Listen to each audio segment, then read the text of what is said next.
She needs your support. She needs your attention. This poet needs your ears because of the words that she's bringing, the vibes that she is giving, the life that she is given. It might be the reason that you are being here today. These words may be for you. This poet needs your silence.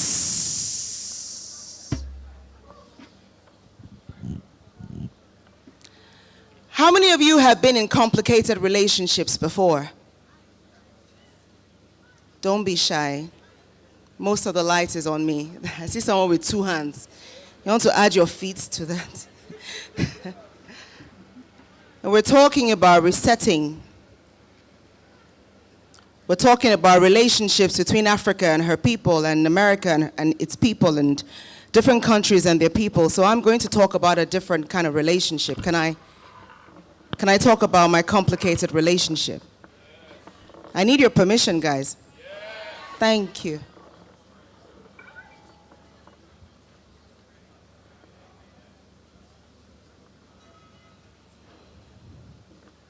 It's complicated.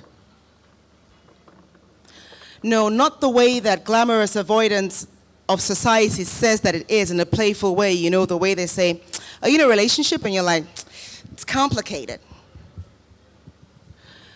No, I speak of webs spun from bats and strengthened by the saliva of men.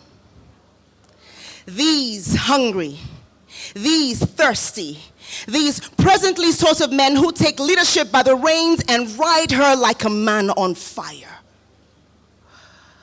I speak of the coming of age of the systematic hands that have learned to dip into the night skies, take the souls of weary men for ransom, for the hungry belly of glutinous ignorance. I speak of roads leading to nowhere and go for miles and miles, heading nowhere in particular, that stretch for miles and miles.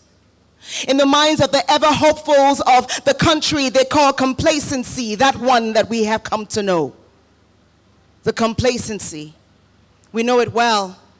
It's streets on which we have shared our first kisses and stolen our first pieces of meat and knocked our siblings on the heads because we were elder and thus leader, only without an understanding of all things bright and beautiful. You see, our creatures here are great and yet small.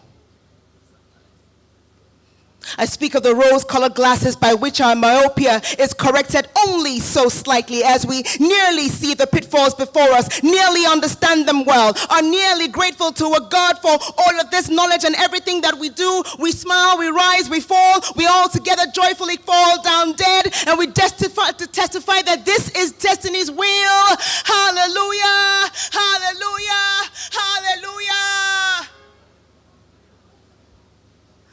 I speak of the restless youths, aged before our eyes by the shine of the flashy cars and the privacy of jets that are paid for by their comrade nepotism. You know, that one that had an affair with that loose sister fallacy. We have all known them since we were young, but we revere faithfully under the influence of his evident glorious power. We are all in this chorus together.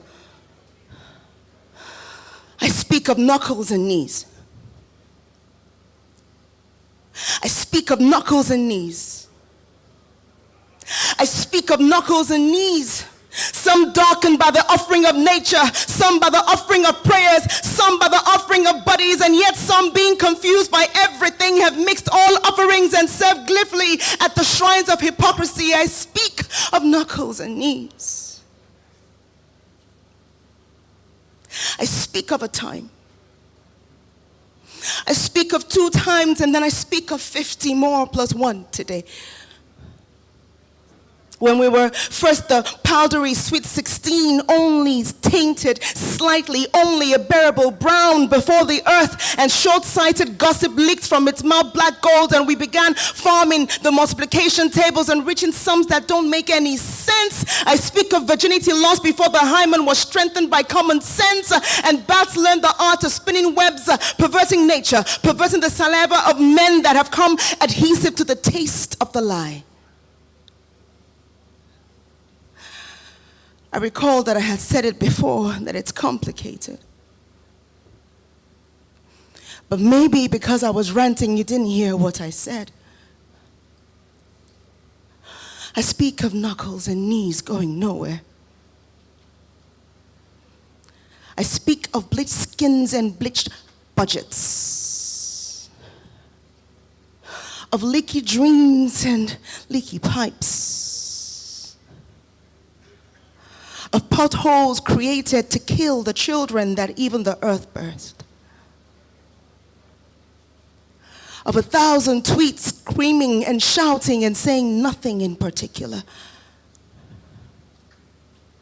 I speak of knuckles and knees. I speak of knuckles and knees. And this relationship is complicated. Even as I speak of Nigeria.